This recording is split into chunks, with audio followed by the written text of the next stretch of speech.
Well, good evening, everybody, and a very, very warm welcome to our gorgeous Royal College of Surgeons of England. You can see that in the picture, all lit up, and in a few weeks' time, we'll be moving into the new building just behind this facade, and we look forward to welcoming you all there. Now, this evening, we have a fantastic webinar. This is celebrating International Women's Day and also the 30th anniversary of our Women in Surgery group. And we'll be celebrating throughout the conversations here the incredible achievements that women have made in medicine generally and surgery in particular. The byline for International Women's Day is choose to challenge. And I'm absolutely sure these conversations will be challenging from here on. I'm now going to introduce Professor Farah Bharti, OBE, who is going to then introduce the rest of the panel and begin the discussions once we've had a little outline of the Royal College of Surgeons of England's place and part in promoting women in surgery. Farah, please. Thanks very much, President, and welcome to all our attendees. I'm really excited that you could join us today. I know it's a busy evening with lots of events going on all across the web. So as the President said, we've got a very distinguished panel, and I'm going to go straight in. Obviously, they have numerous accolades to their name, and I have a limited amount of time. So if I may start with Professor Dame Jane Dacre, who you'll know is one of the past presidents of the Royal College of Physicians, and her most recent work was as chair of Mend the Gap report, which looked into the gender pay gap, specifically in medicine, along with Professor Woodham. She's joined by Baroness Helena Kennedy, Queen's Counsel, who has actually chaired an independent review into the diversity of the leadership at the Royal College of Surgeons, which the President requested. We also have a council member, Miss Victoria Paynter, whose claim to fame is the first pre-consultant, I should say, first registrar on council in her own merit, in addition to the asset and VOTA reps. And she is also a WINS Forum member. And last but not least, Miss Anthea Davey, who's a consultant orthopaedic and hand surgeon at UCL and is also a WINS Forum member. So if I can have the next slide, Misha. As the President said, this is the 110th International Women's Day. And as you know, for the last 2 decades, they've had a different theme, and we've in college tried to follow that theme. And this year's theme is Choose to Challenge. And boy, have we had challenging times, not just within surgery, but in society in general over the last year. But we've also decided to challenge ourselves, not just with the gender pay gap report, but also looking into the college and into our diversity. So certainly we are choosing to challenge ourselves, and it's quite right, because when we challenge ourselves, we learn what we need to do to progress. Next slide, please, Misha. I feel like Chris Whitty now. So a little bit about women in surgery. You know, I can't do a presentation without discussing women in surgery. As you know, it's been over 100 years since we first admitted our first member, Desibai Patel, into the Royal College of Surgeons. She was a surgeon from Bombay. It's been over a century since women have had the vote. But up till 3 decades ago, when Women in Surgical Training was set up as a joint initiative by the Department of Health, the then Department of Health, and the Royal College of Surgeons, only 3% of the consultant surgical workforce were women. Clearly there was a need to address why this was, the barriers, etc. And Women in Surgical Training was set up, and that morphed into Women in Surgery Forum now. We have an over 6,000 strong network with whom we engage with to find out what their needs are and hopefully provide practical advice, advice on less than full-time training, role models, as you can see from my co-panel, and events as well. And I'd like to highlight, next slide please, that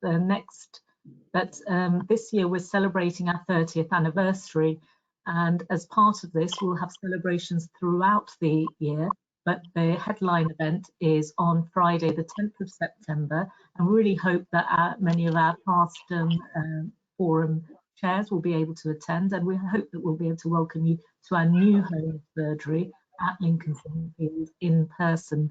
But please follow all our channels. We're even on Instagram now, even the college is on Instagram. We have Facebook feeds, Twitter feeds, so please come and join in. And the point of today is that we're actually we've asked for pre-submitted questions, and then we're going to have the second half will focus on anybody in the audience asking questions of the two panelists, of the President. You've got direct access to the President of the Royal College of Surgeons, so you know, ask away, and we will try and endeavour to answer your questions. Please do tweet along and as you go. And I also encourage you to join if you're interested in ENT. There's a Wentz event afterwards, and please do look up ASIT's Here I Am initiative as well. That's all and they're not paying me to say that. I will now move on to the main part of the session. So the first question sent in advance is, and I'll put it to both Jane and Helena, if I may, is I'd like to know from the two speakers how they got around the often challenging situations in their career and having to deal with the old boys club. And I think I'm going to start with Professor Dame Jane. Well, thank you very much.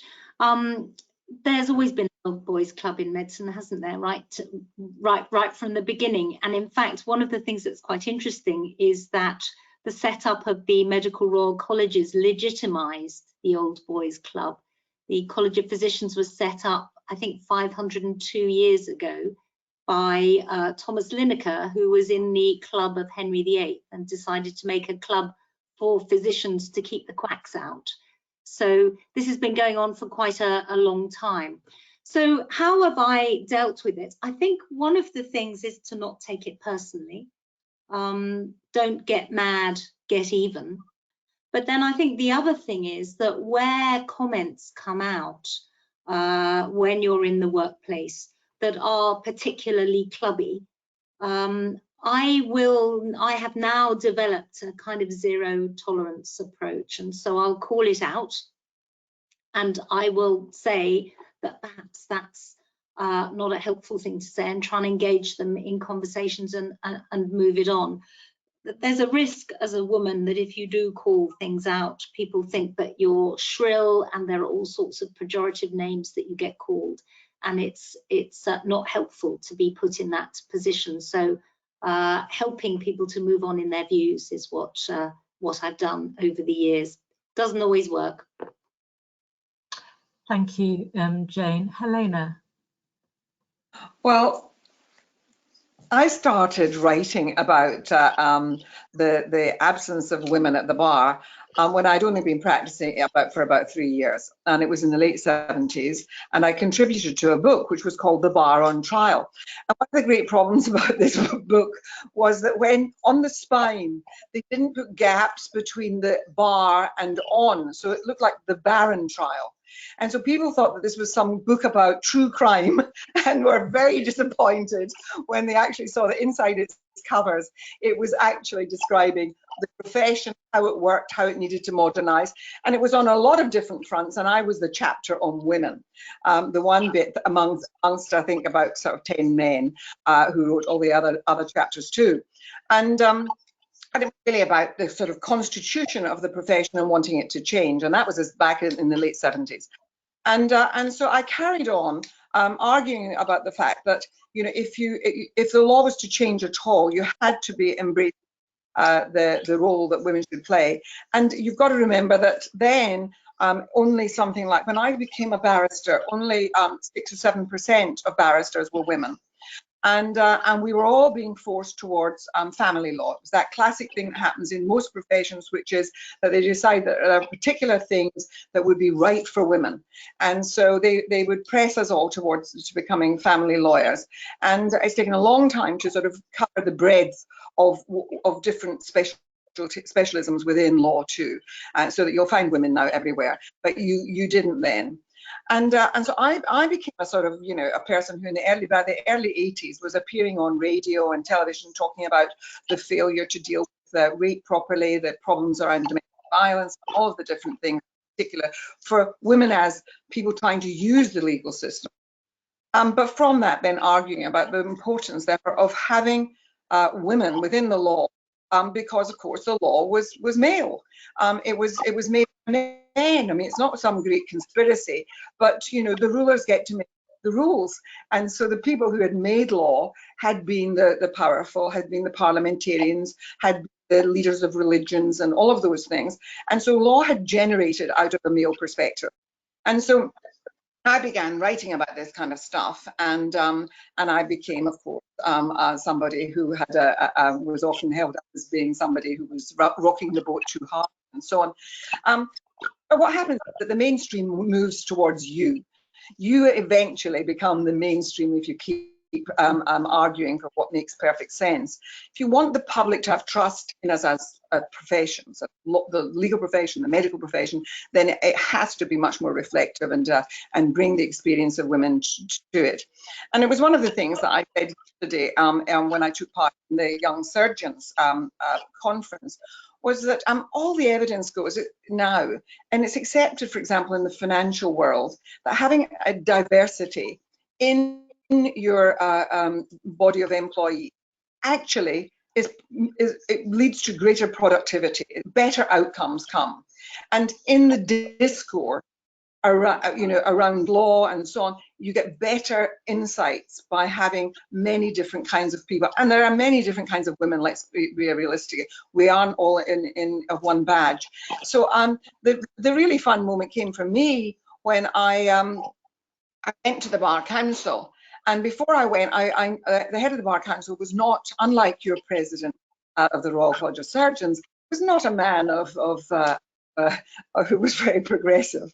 And I thought about how I was going to persuade him to have an inquiry, the likes of which Neil's having now, to look at why women were not getting into sets chambers, why they were having hurdles at different points in their careers, and why so many women left after when they were in their 30s and so on. And so this was the 80s by then. And so I went to see him. And this is a trick that I want to share with all women, which is always assume that the other person agrees with you. And so when I went to see him, I said, I know that you know this is a problem. And I know that you think that it's ridiculous that women are not being given places in sets of chambers. And I know that you know that they're not being given pupilages and so on. And it's how do we take it to the next step? And so I thought that we, the royal, we could actually have some kind of mechanism for getting the bar to reckon with this, have some proper research done, etc. Because there was no accounting for this. It was all, they claimed it was all natural. And so he then said, Helena, the only way to do this is you have to come onto the Bar Council and you have to council and stand for election. He said, but I'll back you all the way. And of course, you're right, I support this and so on. So it's always important to treat those who might be your opponent as though they actually, in the end, underneath it all, do agree that the most sensible thing in the world is to have men there as much in as many numbers as women and doing all the things that men do because we're able to. So, I mean, I think it's about the way you do it. But also, I always laugh. When men say something ridiculous and say that women are not up to it, is the thing to do is say, oh, Charlie, you don't really mean that. Don't be silly. And it is the best way. And it stops them all saying that we're all harridans with no sense of humour. Excellent advice. So Dame Jane will call it out and try and engage with the conversation, and Baroness Kennan will just assume that they agree with you because clearly you're right, and sort of laugh along with them. So I guess it sort of keeps your friends close, your enemies closer. But let's move to the next question. Thank you for those insights. Okay, now this is a sort of more detailed question. It's from a senior registrar who's noticed that the way that her wage seems to be less than her husband's when he was at a similar stage some 15 years ago. And of course, inflation, cost of living increases. And the question is, the heart of the question is, do we think that the decrease in real terms of wages is because there are more women in medicine now than historically, i.e. the feminisation? So perhaps Dame Jane, can we start with you, please? So I think there are two issues here. One is that there has been a published concern that if a profession becomes so-called feminized, that they lose political power and therefore they lose earning power.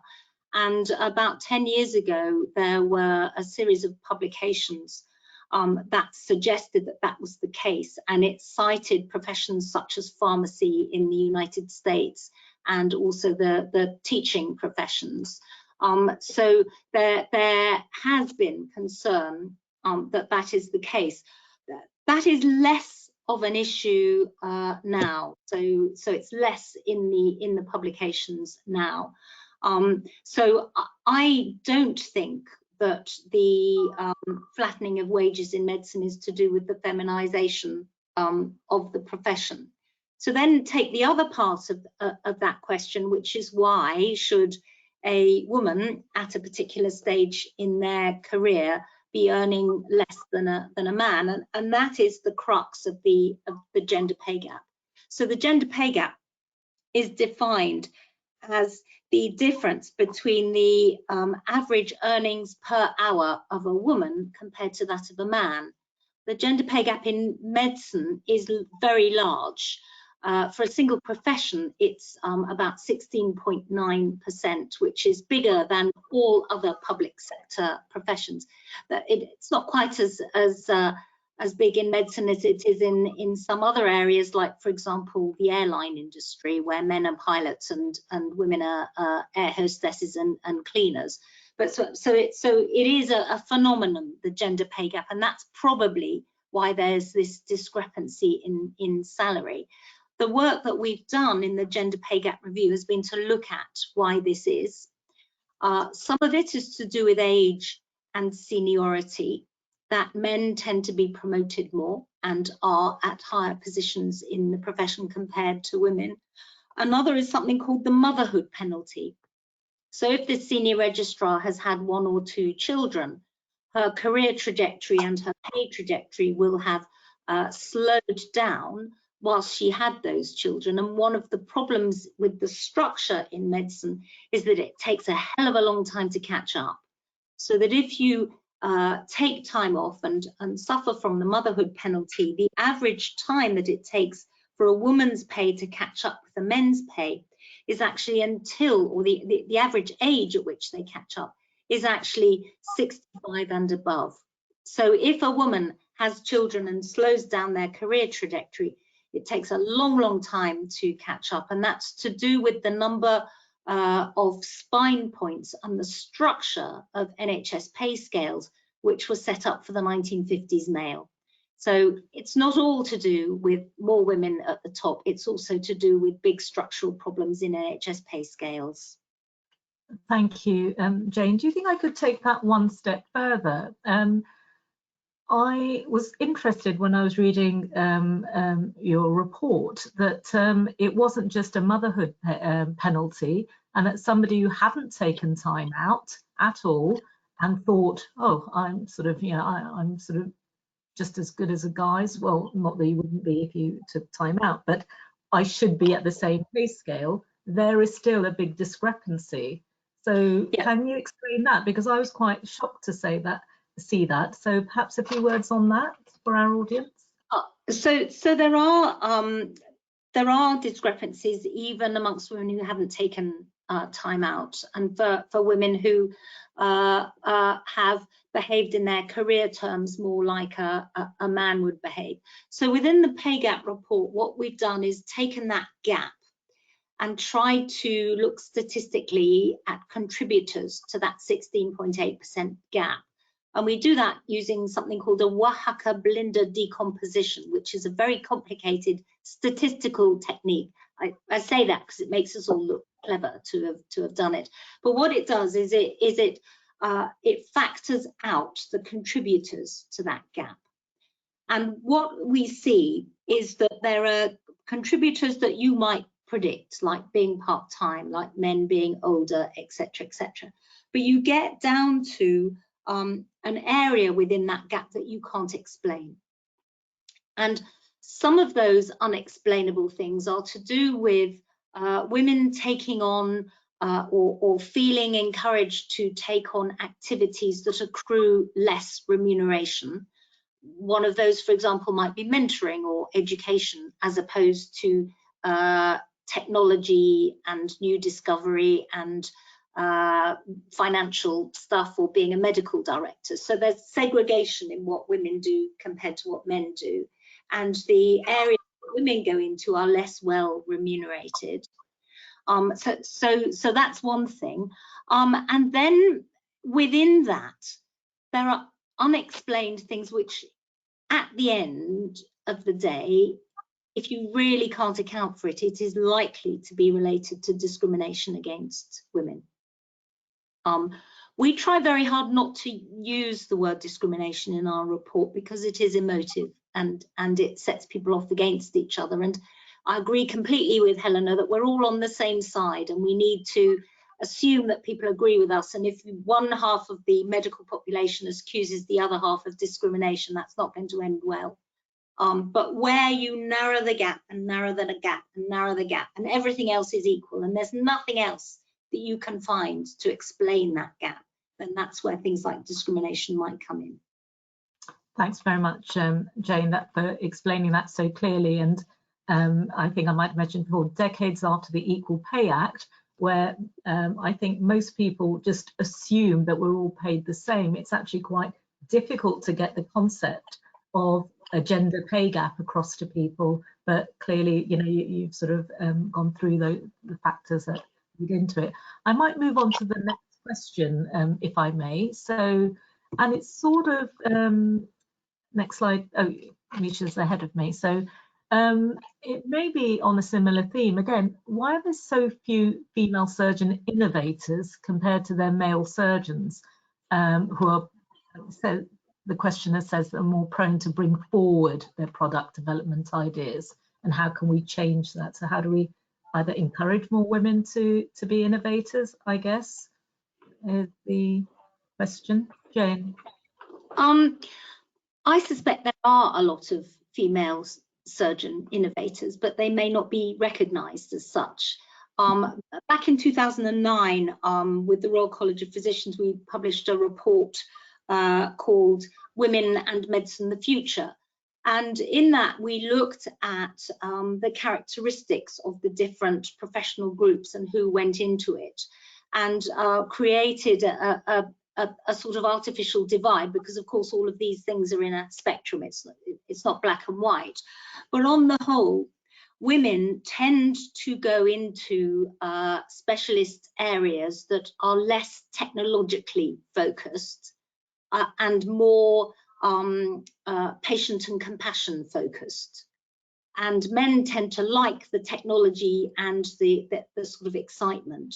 And so what I think happens is that men are rewarded for doing the technological stuff, and women are more rewarded for doing the cuddly stuff. Now, as I've just explained in the answer to the previous question, the cuddly stuff accrues less salary. So it is about different, this is a generalization, but different attributes that men and women value. And being technically innovative is something that men value, whereas being educationally innovative or creative is something that women value, but in society is less well recognized than the man on the moon stuff. Okay, and I think if I can sort of mention the Future of Surgery report that College commissioned, there's plenty of examples of females of innovators, and Proximi, which is a company that, you know, was featured highly in the Asset meeting, lots of robotics. We've got Dean Hardy, one of our previous Emerging Leaders Fellows, you know, a robotics lead. So things are changing, and it's important. Now, I might move to the next question and move on to Baroness Kennedy, if I may. So this will probably come to all three of the main panelists. Somebody's written in and saying, I often read reports of racism and sexism in the workplace on social media.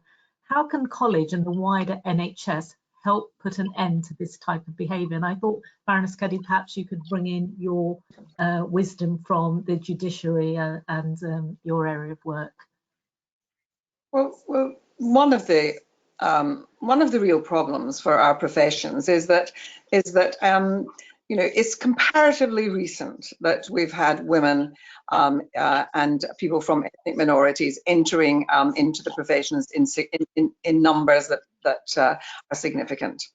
And I do want to, and it picks up the threads of the last two questions that you were dealing with, which is that you know, equality isn't the same. People imagine equality is sameness. It's not. It's about treating people as equals. And so, for example, there's a problem there. It shouldn't be accepted within the medical profession that there is a bigger reward for one thing, and therefore the stuff that women does is somehow considered to be less good. It's one of those things like that you hear, and I hear women saying it themselves, and they're so daft. You know, this business where women say, "Oh, I don't want to be appointed except on my merit," and the truth is, nobody's ever going to appoint anybody unless they're pretty good at what they do. You're not going to become a senior person in the medical profession or the legal profession unless you're good at what you do. And there are plenty of women who are good at what they do. And there are plenty, I'm sure, of innovative women and so on. And the reality is that you have to start saying, who decides what is meritorious? Who decides what gets the higher reward and what doesn't? Who decides that when the things that women do are somehow of less value? And so you have to start teasing away at those things that we somehow take for granted as being neutral. The law is neutral. The law is not neutral. People bring all their baggage to it, and people bring their baggage to what they think is meritorious. And so we've got to be sensible as women not to accept those as norms. They have to be unpicked, and you have to look at them and see what's going on underneath.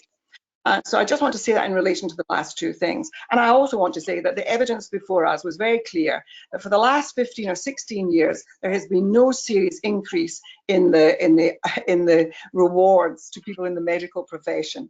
What happened to junior doctors was not a good move forward. And I'm afraid that I happen to take the view that those things are about operating in the public sphere. And the public sphere in our current economic model in society here, and I'm afraid in too many Western democracies around the world, the neoliberal economic model does not reward public service adequately. It's all about the private sector. And so what you see shrinking of the monies that are being put into public sector roles. And the same happens has happened in the legal profession. Women who work in areas like that are legally aided, dealing with abused women, dealing with divorced by a partner who hasn't got any, dealing with children's rights, dealing with immigration, dealing with women who are raped, all of those things poorly paid. Why? Because it comes out of the public purse. And so, and when you talk, it goes back to the thing that Jane said, which is that professions fall behind. Parts of professions fall behind, and particularly the bits that women are in, the bits that we were allowed to get into, and perhaps that we choose to go into because they involve the people stuff, are not well rewarded. And because we don't have enough political clout still, the arguments for why that isn't right are not made well enough.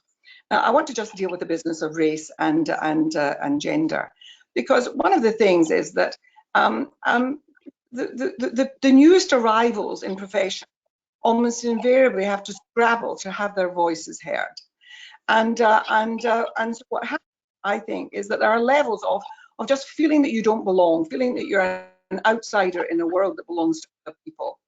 And women often feel that and feel like imposters and so on. People who have come from ethnic minorities, undoubtedly, the evidence that we had before us was absolutely clear that women experience discrimination, ethnic minorities experience discrimination, and we have to call it what it is. And we have to try and say, why is that happening? Why is it? And why is it that the clubs don't actually embrace warmly enough the people who are actually doing incredibly important roles within our health system? And then you get the overlayering of it. You know, there's a word that everybody has to know about, which is intersectionality. It's the business of the layering of this, so that, you know, you heard from Black women doctors talking about the ways in which they are undermined in their roles, where assumptions are made, and not just by patients, but by other medical people. That if you know that you're all wearing the same scrubs outfits nowadays. It used to be possible to distinguish the doctor from other people, but in badges that say "Call me Charlie," because everybody's to be matey in the National Health Service, people make assumptions about black surgeons, male and female, that there's some sort of auxiliary or ancillary, or that they're a cleaner, or that they're whatever. And that has happened in the legal profession too. There was the recent business of a young woman, a barrister, going to a court where you don't have to wear the wig and gown. That's why people love the wig and gown when they're young lawyers. Is that she was assumed to be a defendant, and was being shown into the dock, you know, because black people are the criminals in the courts, you know, and the stereotyping that takes place, and the ways in which people's lives are undermined by that kind of stuff, the commenting that women experience of a sexual nature, but also just not giving respect to them. And this, I'm afraid, happens in all our walks of life. I always remember when I started at the bar and I started writing about women's rights, I went back to the early days of cases of excluding women from the universities and so on. And you'll remember the famous stories that there are in medicine of Sophie Jex Blake, and she was somebody that I always wrote about, because there were these 7 women who took a case in Edinburgh in the late 19th century to say, we want to be doctors, and they decided, the medical profession decided that to take them on, and to make it very clear that there was no place in medical schools or in the medical profession for women. And it went all the way through up to the highest court in Scotland, and the decision was, because what they argued was, it says here in your regulations, a person suitably qualified, and the story that was given back to them was, by the judges, women are not persons. So if you want to be intellectually dishonest, and you want to find a way of actually excluding or keeping your privileges, then you can. And one of the sad things is when women, having got into a profession, then stop being inclusive to younger women coming through, or to women of colour. And you can often get the queen bee syndrome of women who actually enjoy the privilege that they have within a profession, and pulling up the ladder and not being good about younger women coming through. They feel as if they've had it tough, they're not going to improve things for anybody else. So it's not men necessarily who do these things to women, and it's not necessarily, you know, some of the discriminations come from surprising sources. So what you have to do is we have to have a culture created in our professions, which is one of giving opportunities to people, bringing people on, mentoring the young, opening doors for people to come of all kinds, because let me tell you, it improves outcomes, and all the evidence has shown that everything is improved when you have many different kinds of people. And don't be deluded into thinking that it isn't happening in your bit of the world. It is happening, I'm afraid, and it's happening in the legal profession, it's happening in the BBC, it happens in Parliament, it's happening in universities, and we're all having to step forward to say, how do we change this? How do we make for a culture that is inclusive and welcoming? And that's what the Royal College of Surgeons is doing with this great moment where they've invited in an opportunity for leading the way and making sure that there is proper inclusivity. But I'm afraid the only way to do it by proper leadership, and I'm glad Royal College has it. Thank you very much, Baroness Kennedy. And I just want to reiterate that Women in Surgery, our whole ethos is very much the lift as you climb, certainly not pulling the ladder up, but sending the lift down to bring other people along with us. And I'm really hoping that as part of the report, when we do see it, that sort of is, that love is spread across college. Dame Jane, can I ask you about this question as well, you know, racism, sexism in the workplace, and how can we as a college and the wider NHS deal with this? And, you know, we're not just talking about it, but actually trying to end it or going in the right direction. So just picking up on something that Helena said, my favourite quote on this is Madeleine Albright's. There's a special place in hell for women who do not support other women, and I think we do need to remember that. So I think, you know, using a medical model, we have to accept that racism and sexism exists, and I think until fairly recently it has not been addressed because people haven't really recognised that it exists. But there is more and more evidence coming out that shows that, for example, if a person of colour is involved in a mistake in a hospital workplace, they're likely to be disciplined, whereas if a person who's white is involved in a mistake, somebody will tap them on the shoulder and tell them how to do it better next time.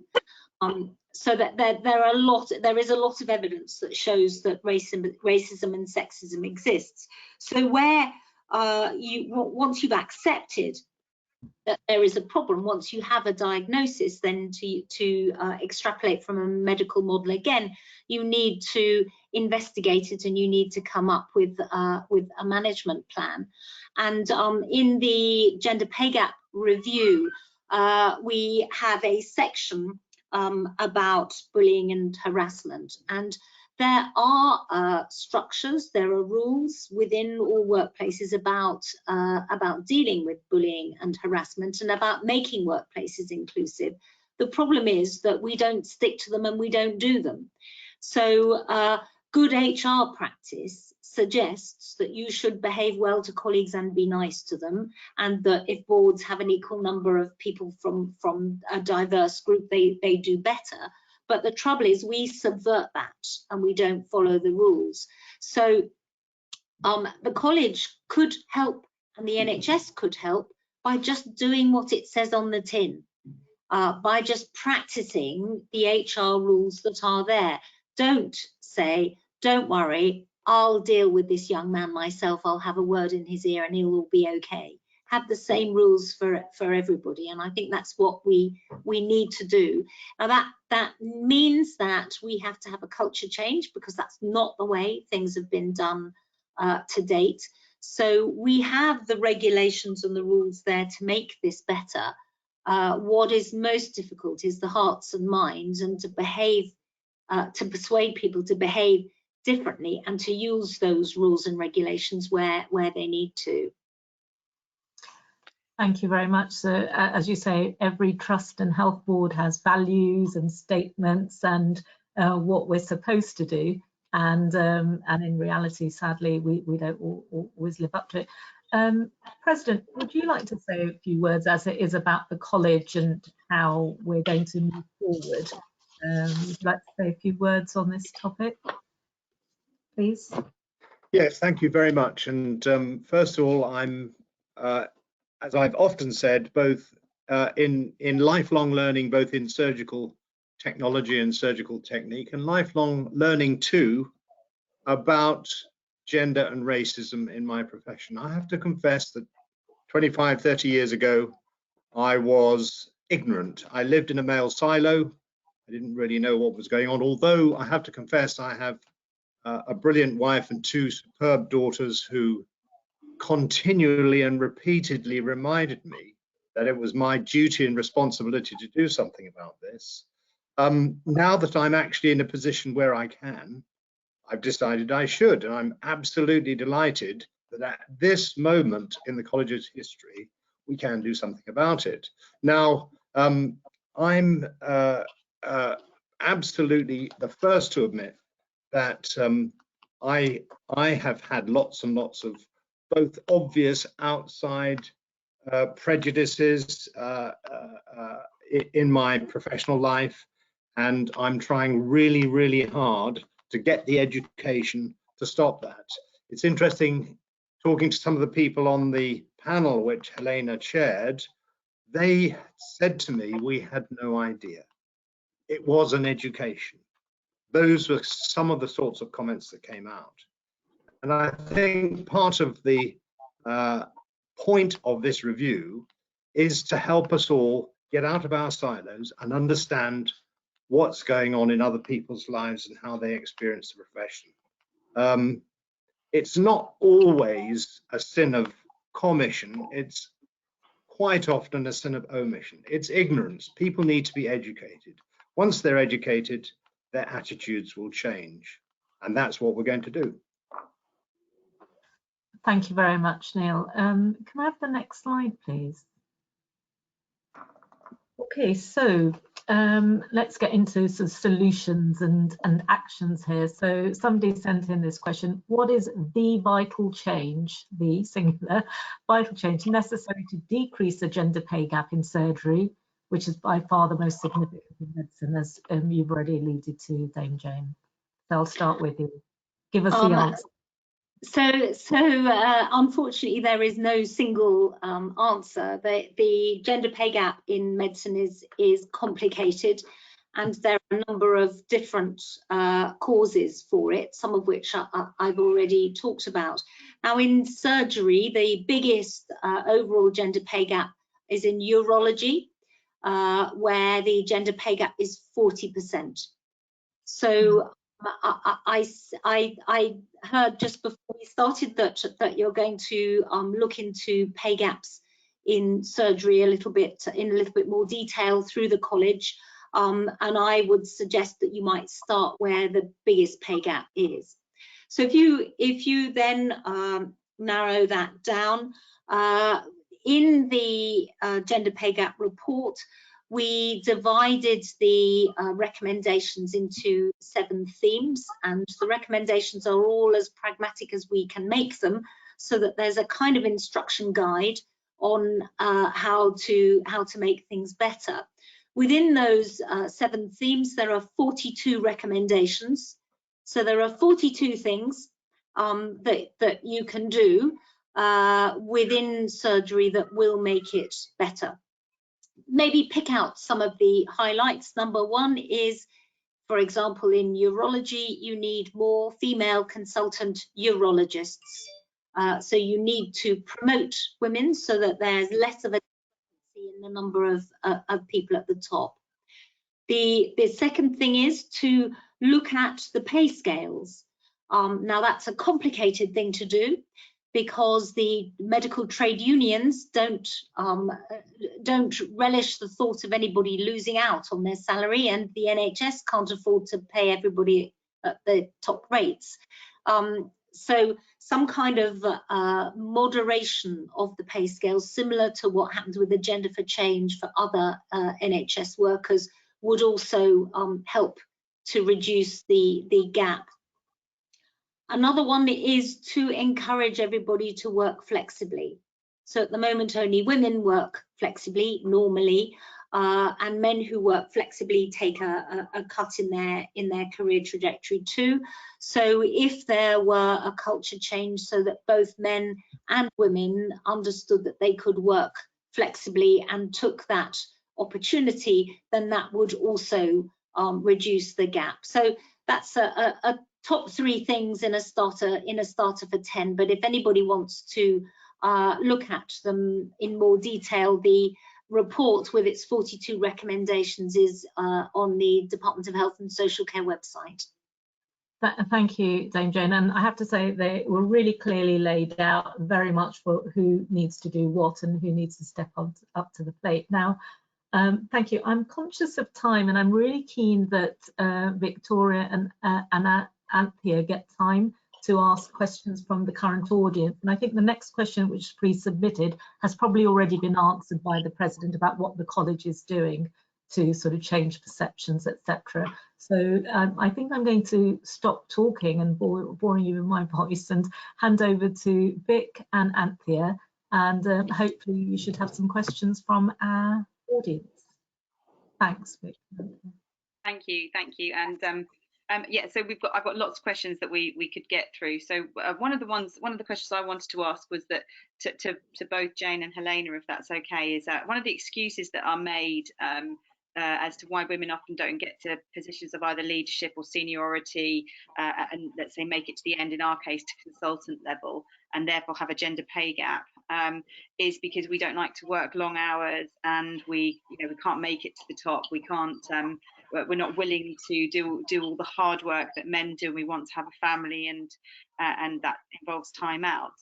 But actually, if you look at the two of the biggest branches of medicine, midwifery and obs and gynae, it's female dominated, and they have the worst hours and the most unfriendly family and work-life balance, and they're dominated by females.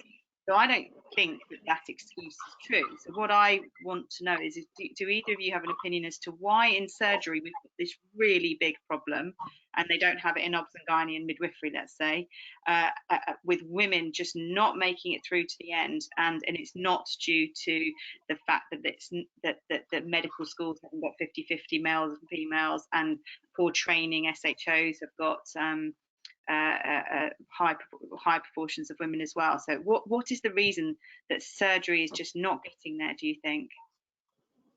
First of all, to Helena, if that's all right. The President should answer that first. Sorry now. So do you want me to? Well, I'm going to hold my hand up and say that I've learned. I, for a long time, had the position that surgery was all about being there all the time and being constantly available, and work came first, duty to patients, complications came first, family came second. And I think I was wrong. And it was interesting, in our department in Oxford about 4 or 5 years ago, 2 of my male colleagues decided, because they had some other projects on, to job share. And we all wondered how it would go, because they were that kind of, those kinds of men. But actually, they did it brilliantly. And both of them afterwards said it was a real success. So I think this point about flexible working, Vix, is really, really good. I think the next generation, as Helena points out in her review, or the next generation or 2, probably to me, will have a completely different view of work. And it will be a view which will include a work-life balance, and it will include sharing jobs. And Victoria, you know that my daughter and her partner in Brighton, they share their 2 consultant jobs, and they share their family responsibilities, and this is going to be the way it will be in the future. So I'm holding my hand up and saying, I'm a sinner, I was wrong. Accepted. I think listen, there's nothing wrong with being wrong, and it's always good for people to learn. Listen, we've all been on a journey of learning about how work can be organized. But the other thing that we've been learning about is about relations between men and women, and relations within families, and families are changing, and the way the way the partnering and so on that takes place, and the way in which children are brought up. When I started at the bar, the practice was that for the few women that there were, they were women from very privileged backgrounds, and they often, as soon as their children reached the age of 6 or 7, they were off to prep schools that were boarding and so on, and so they were free to do their work as the men did. And then, of course, a sort of generation of women started coming through who, when they had children, were saying, I actually want to mother my children, and I want to be around my children. So why we have to do things the same way as men became a question that we had. We've moved to a whole new stage, which is not that you then sort of outsource your childcare and get somebody else to look after your children and do all that for you. What people are saying is, we want our men folk to be as involved with child rearing and the business of caring as we are. And so there's been a renegotiation in the caring and in the business of living together side by side, and so that has to find its way into the workplace and all our workplaces. I mean, the difficulty you have, I'm a trial lawyer, and I'm a jury trial lawyer at a very high level, and as a result, you can't say on a Wednesday, I'm not feeling good today, or I've got childcare problems. You're in the middle of a trial. It's costing a fortune because you've got a jury, you've got a judge who's sitting up there, you've got witnesses who've been lined up, and you go feeling like death, and you find the stamina and you do the business, and you go home and you put a duvet over your head if you've got the flu, and you get up the following morning and do it again. And that's how you have to work. And so the workplaces are not well designed for many of our professional lives. That we have to find better ways and have bigger gaps in between the sort of those things that make massive demands on you. So that, you know, I used to do those trials back to back, and then I started, this is crazy. So you space it out and you give more time for things that, which are about the people that are close to you and that you. And it's really important that our workplaces take that on. I mean, I have a daughter who's a doctor. And one of the things that she really rails against is the idea of being referred to as being a service provider. She says, I'm not a service provider. I'm a person with a vocation. I care about my patients. I resent this idea that I'm a commodity to be seen in that way.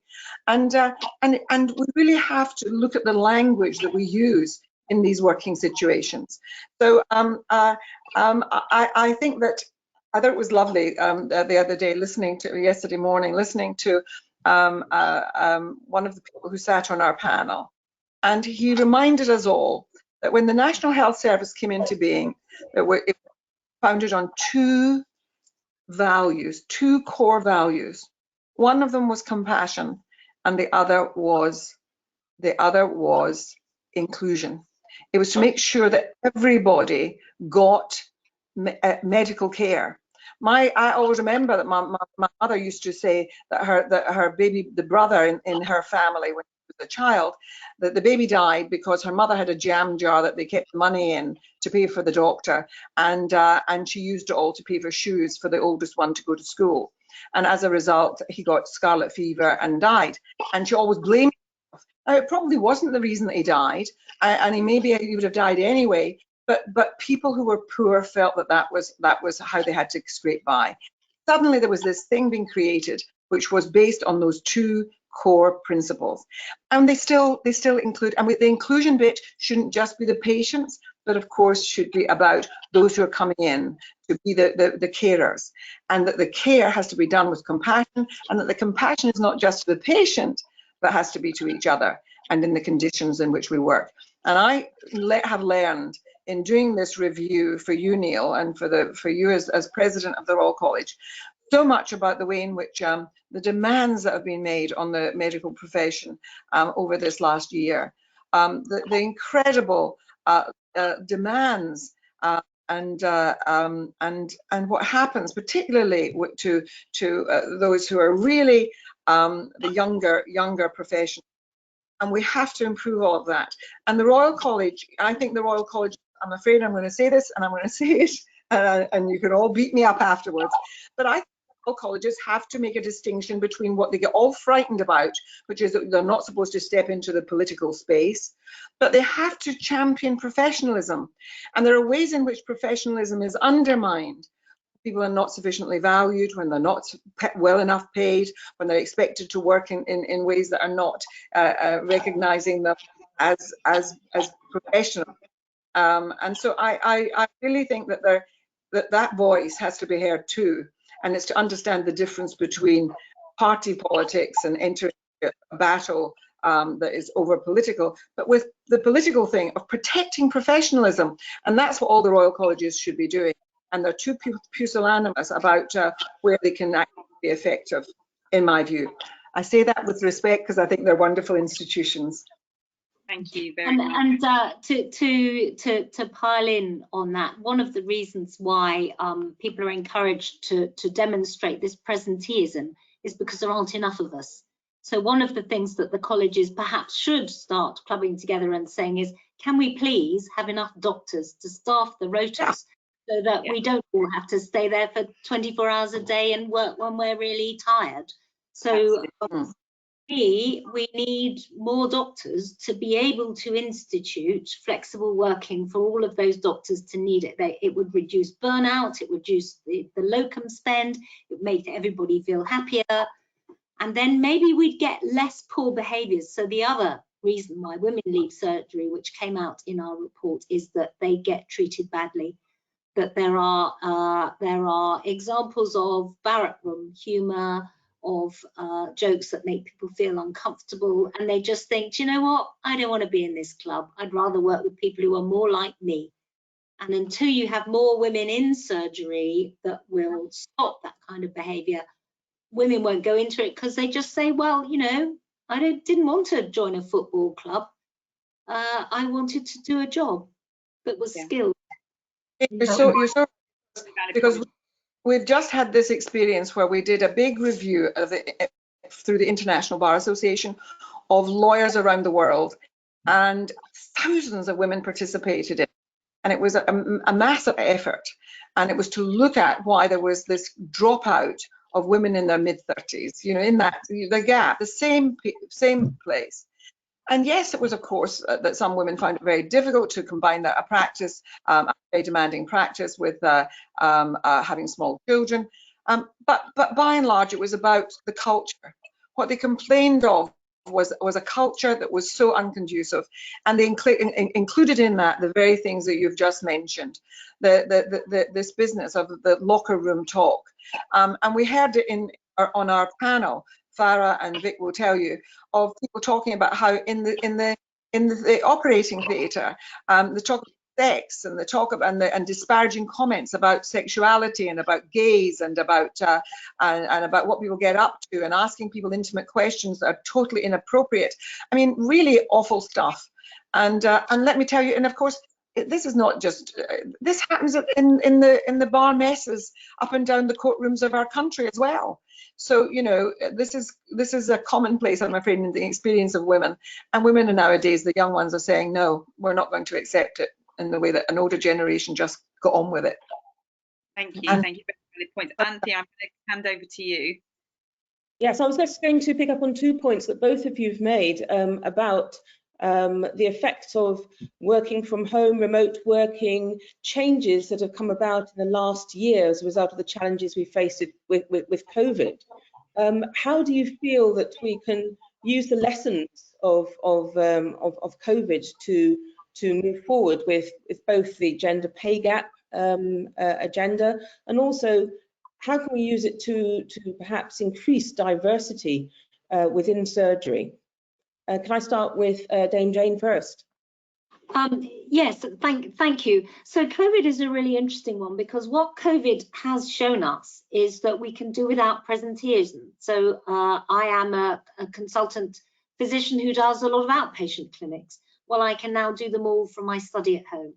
And the use of technology has allowed us to do an awful lot of work that we would have done in the hospital at home. So theoretically, flexible working is much more possible after COVID. However, if you add to that the fact that we're still in this culture, the societal expectation is that women do most of the childcare and the cooking and the housework and the this and the that, what has happened to women during COVID is that they're working from home, yes, which is great, but they are also doing all of that other stuff. They're doing the homeschooling, and there's evidence from other sectors, less so in medicine so far, that women are actually falling behind during COVID, because whilst men are sitting themselves in their studies and writing papers and doing all sorts of things to advance their careers, the women are changing nappies and making suppers. So it's a societal change that we need, but COVID has shown us that it is perfectly possible to work from home. Absolutely. Not for a surgeon. Well, you could do outpatient clinics. You can do outpatient clinics from home, and you know, all this robotics stuff. You don't have to be in the room. I do think that there are some things, though, where being in the room makes a difference. And I agree that there are lots of, for example, bureaucratic meetings and team meetings and all sorts of things like that that can carry on in using this formula. But there is something about establishing trust with a patient, and particularly a new patient, which I would have thought is so much enhanced by being in the same room as them. And certainly that's true. I would say that as a lawyer. I think that to gain your client's trust is one of the most important things of doing an effective job for them. And so I hate to see, but I think that once you've established that, then of course you can have meetings like this.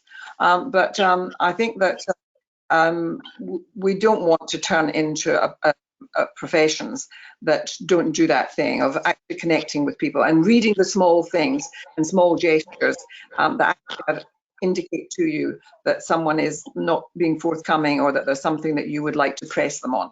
I just think those things can matter. But we'll see how it goes. But there's no doubt an awful lot of the stuff of participating in the Royal College could be done. Women can do it from their homes and not have to spend nights away from children and so on. I think there are great gains to be made, and we've learned a lot in this last year. I want to go back to Anthea. I think Anthea's question about what can we learn about this. The going forward, should the voice of the Royal Colleges should be heard in saying, what kind of build back do we want after all of this? At the beginning of last year, when all of this was happening and we were in extremis, there was this thing, it was wonderful, of people saying, my God, we depend so much on the carers in our world, and the carers in our world are not well enough respected and cared for and paid and valued and so on. We must value those who do these incredible roles. And I'm afraid that the stone's going to roll back into the old hole that it was stuck in before, which is that the public services end up not getting their fair share. And we have to say, where do we place our values in our society? And so when the time comes, the Royal Colleges have got to be heard in saying, you were grateful to us at the height of this horror, but don't forget about that, because this business that somehow there isn't enough money to pay doctors properly or nurses properly has to be challenged. And while you don't want to see yourselves as being the trade union of doctors, and you don't want to get involved in the murky business of money, the Royal College has to be talking about it in terms of professionalism, that it undermines professionalism if people are not being valued enough by society and so on. And so the moment of the aftermath, Anthea, on getting, closing the gender gap on pay, on making sure that people are properly rewarded, you create conditions in which people can behave respectfully to each other. The voices of the Royal Colleges have to be in there and saying, let's not forget how valuable the carers of our society are. And so I want to hear those voices when the time comes, because we really do have to say building back after all of this is going to be hard, and it's going to take a long time. And the people who are going to be very important to us are all of you. Okay, thank you. I'm going to hand over to Farah now. Okay, thank you very much, Anthea, and wise words from both Dame Jane and Baroness Kennedy on how we can use this sort of moment in time to move forward. We've heard lots of potential solutions. We're going to find out a lot more when the review is published later on this month. I'd like to thank all our panelists, and perhaps, if I may, we're already sort of 4 minutes over time, but just ask each of you, and I'll go across my screen as I see you, for just 1 or 2 words of wisdom to the many young, I'm presuming the majority are women, surgeons or physicians. There may be others listening to. 1 or 2 words of advice. Keep it brief. What you might have told your younger self. Or so I'm going to start with Dame Jane, please. Thank you. Well, when I was president of the RCP, we went through a very difficult time in terms of morale of trainees because of the junior doctors' strike. And one of the things that we had to reflect on was what was good about medicine itself. And we came up with the hashtag that was that medicine is brilliant. So I think for those of you coming through, remember that medicine is brilliant. It's a fantastic career. Don't get sucked into the slough of despond. Remember that medicine itself is brilliant, and your career will be fantastic, but there's always more to do, and introducing equality is one of those things. Thank you. Vic, you're next on my screen. Oh, mine would be to make your career work for you and around you. So I think surgery is the best career in the whole world ever. I would go back and do everything again as I've done it. I've got 3 tiny children under the age of 4, and I am still an ST7 surgical registrar, and it can be done. You do need to be good at time management, but I think it's the best career in the world, and anyone that's even thinking about it, please do not be put off because you're a female, because you're not white and male and went to some private school. You absolutely can do it. The world is changing, and it will keep getting better for those of us coming up behind us. So don't be put off by it. It's the best career in the world. Thank you, Vic. Neil. Well, I echo that. I think surgery is a drug of addiction. I've absolutely loved it. And all I'd say is be stubborn and be patient, and you'll get there. Thank you. Helena, final words of wisdom. Well, I just wanted to say that we're here because it's International Women's Day, and I have met so many wonderful women in surgery. I want to remember the fact that there are women who, in places around the world, who are practicing their medical skills in the most trying of circumstances, and we must celebrate them today too. I want to also thank the men who accompany us on this journey to make a better world and to make a more equal and fair world. Because many of us, of course, were mentored by wonderful men. And I became a lawyer mentored by terrific men who encouraged me in the profession. So together we can do this. We can make this world change, and we can do it together.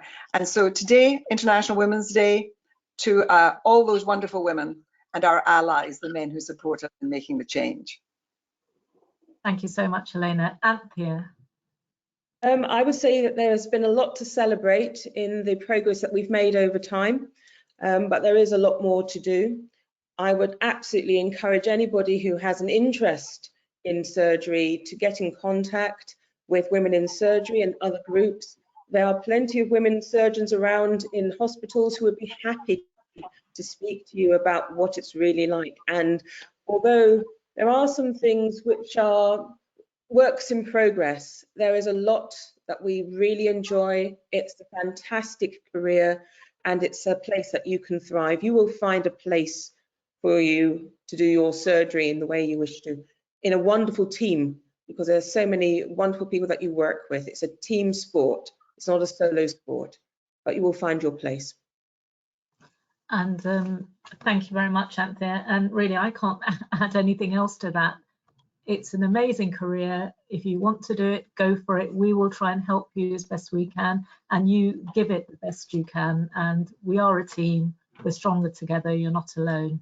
And on that note, I want to thank all our panelists for giving up their evening to share their thoughts with us, and the college team who are behind the scenes running the show. So Hannah, Misha, Lucy, Jane, and I've probably forgotten somebody. So have a lovely evening, enjoy your evening, and we're signing out for now.